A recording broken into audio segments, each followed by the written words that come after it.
ये हमारे देश का दुर्भाग्य है कि हर 15 मिनट में एक बलात्कार की घटना को अंजाम दिया जाता है। उससे भी बढ़कर दुर्भाग्य ये कि बलात्कार के बहुत कम आरोपियों को सजा मिलती है। आइए आज बात करते हैं कि आखिर हमारे देश में नवजात से नाबालिग बेटियां तक असुरक्षित क्यों हैं। बालिग बेटियां तो असुरक्षित हैं ही, लेकिन नवजात बच्चियों को भी ऐसी कुदृष्टि से कोई कैसे देख सकता है।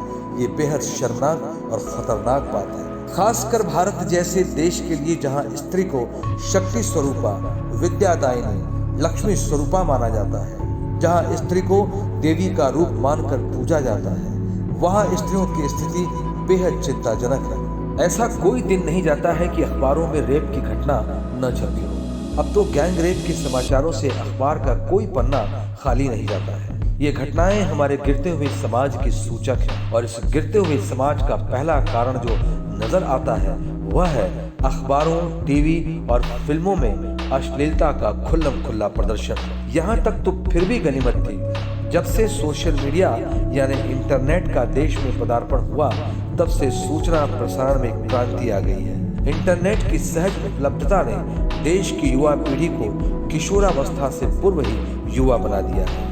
युवावस्था आते आते युवा इतना दिशाहीन हो चुका होता है कि वह मानसिक रूप से बेहद कमजोर हो जाता है। पूरी तरह मन और बुद्धि से कमजोर युवा कई बार तो स्वयं आत्महत्या जैसा आत्मघाती कदम तक उठा लेता है। फिल्मों में पैसा कमाने के लिए फिल्मों की स्क्रिप्ट जानबूझकर ऐसी लिखी जाती है जिससे अश्लीलता को फिल्माकर युवा पीढ़ी को दिग्भ्रमित किया जा सके। पायल घोष, रकुल प्रीत, रिया चक्रवर्ती जैसी अनेकों फिल्मी हीरोइनें पैसों के लिए न्यूड सीन करने में भी नहीं हिचकती। पूछने पर कहानी की मांग ही ऐसी है, हम क्या करें, ऐसा मूर्खतापूर्ण और बेतुका जवाब देकर अपना बचाव करती हैं कि शर्म भी शर्मा जाए। देश का दुर्भाग्य देखिए, ऐसी ड्रग्स की एडिक्ट और अश्लील हीरोइनें यूथ की आइकॉन है। पहले चरण में हमारे देश में ऐसी फिल्मों के साथ साथ सोशल मीडिया पर लगाम लगाना बहुत जरूरी हो गया है।